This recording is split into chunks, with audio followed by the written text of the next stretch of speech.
We're here today to talk about animation. We've had animation here in Australia since the 70s, since everybody else had animation in fact. And we've been having a great time making...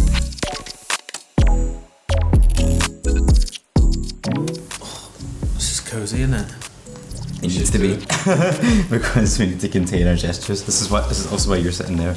Because I think that, don't you do this sometimes? Like you carry ideas in your hand over there. That's exactly why I did it. So we're going to do it being candid, but what makes this different is that we're going to talk just about animation and motion graphics as opposed to a specific project.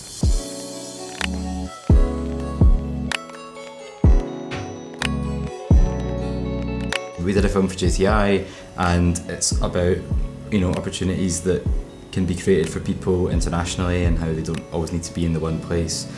But ultimately it's actually just a list of people's names and locations, which isn't really that exciting. So we did an animation of we followed one person's whole journey, and then we looked at a few more people's current locations just to see wow, this is quite a global company and there's so many different places you can go with it. And so from a cost perspective, it's easier for us to illustrate that through animation than it is to try and illustrate that by either sending guys out to film, which is obviously really cost prohibitive, or to get them to shoot, which is sometimes difficult.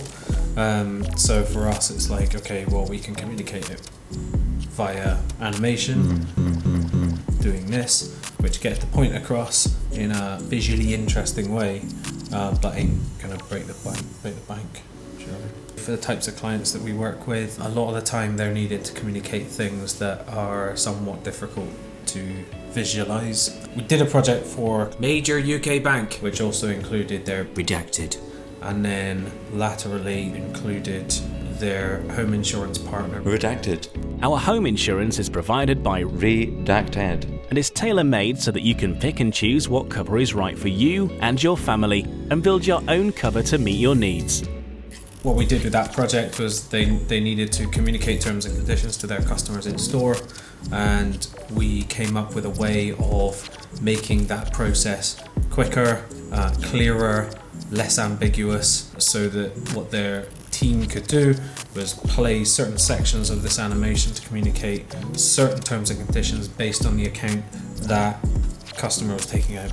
When we ask questions about your family, we mean you, your husband, wife or partner, children, including foster children, and relatives who normally live with you. You need some way of communicating these things which lends itself better to photography. Really fucked that up, didn't I? The bit I wanted to say that was going to be really pertinent was I wanted to just look at the camera and say this. This is going to be out of this world. Got my nulls, got my expressions, and I'm expressing myself. So we can work in a few different ways. Really, the client could come in at any stage. So the client could come in with nothing, or the client could say, we've got a script, we've got graphics, we just need you to bring it to life. We need you to record the voiceover, that sort of thing. You end up sending over a very small section, because that's kind of what we did with Redacted. We ended up saying, okay, we've got all the scripts, we've got all of the visual descriptions, so we know what we're gonna see on the screen because we're describing it. But to save time and money, what we'll do is we'll just create this section, like a 20-second section, and we go, okay, does this marry up with the description that we've got here? And if they're like, yep, that's cool, or can we just tweak this so stylistically it's a bit more like this? Cool, we iron that out, and then really then at that stage we just take that and start working on the rest of it. One scene might actually inspire the next one as you're going through it, so I think that is the best way to just kind of get on the same page in whatever way works best about what the kind of vision is. It's like evolution.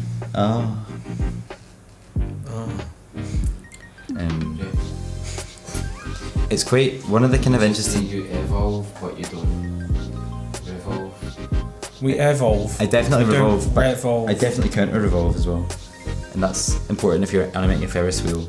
Is that you have an object here that's doing this, and then you have 8 other objects that you want to do this, but obviously their nature, if you attach this to that, it's to go like this. Wait, hold on a second. Okay. So it would do that. Oh no, he carried on. But you want it to do that.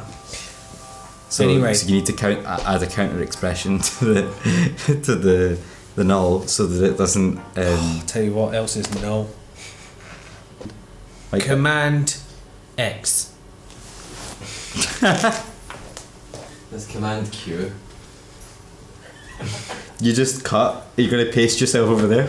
Another key benefit from using animated content throughout a film is actually because you can pull the branding together as well. You can then thread the brand style throughout the film, right?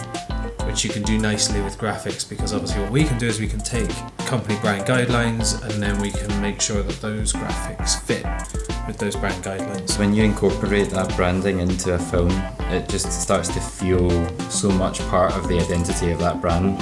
A brand personality should mean that whatever you're watching, you know what company produced it, even if you can't see their logo. Because you can feel it.